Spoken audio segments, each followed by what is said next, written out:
आज मैं आपको महाभारत के एक ऐसे योद्धा की कहानी सुनाने जा रहा हूं जिसका नाम सुनकर ही युद्ध भूमि कांप उठती थी। महाबली भीम।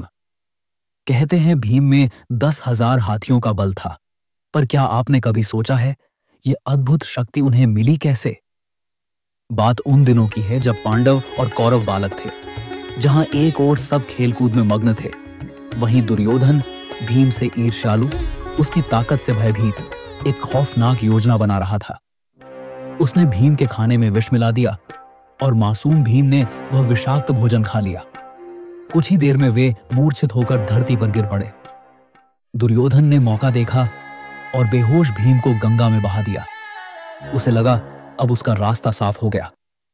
लेकिन भीम की यात्रा अब शुरू हुई थी। गंगा की गहराइयों से वे पहुंच गए नागलोक। वहां नागों ने उन्हें डसना शुरू कर दिया, पर यह डंक उनके भीतर के विष को काटने लगा। भीम को होश आया और उन्होंने नागों से संघर्ष किया। नाग डरकर अपने राजा वासुकी के पास पहुंचे। सभा में आर्यक नाग भी थे जो भीम के पूर्वज थे। उन्होंने तुरंत भीम को पहचान लिया। नागराज वासुकी ने भीम को एक दिव्य रस दिया, ऐसा अमृत जिससे भीम के भीतर 10,000 हाथियों का बल भर गया। भीम गहरी नींद से जागे तो उनके शरीर से तेज और बल जैसे फूट रहा था। नागों ने उन्हें सम्मान सहित गंगा तट पर छोड़ा। हस्तिनापुर लौटकर भीम ने मां कुंती को सब बताया।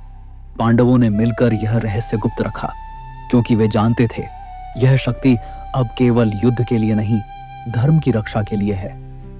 और इस तरह दुर्योधन का छल कपट भीम के लिए वरदान बन गया। इस कहानी से हमें यह सीख मिलती है कि जब कोई हमें गिराने की कोशिश करता है, जब दुनिया धोखा देती है, तो कई बार वही राह हमें किसी बड़े वरदान तक पहुंचा देती है। भीम, जो उस दिन मरे समझे गए थे, वही आगे चलकर बन गए महाभारत के सबसे बलशाली योद्धा। अगर आपको हमारी कहानी अच्छी लगे तो हमारे चैनल डिवाइन आर्ट्स एंटरटेनमेंट को सब्सक्राइब और लाइक करना ना भूलें। मैं आपका दोस्त शक्ति सिंह आपके लिए ऐसे ही रोचक और मजेदार कहानी लाता रहूंगा। धन्यवाद।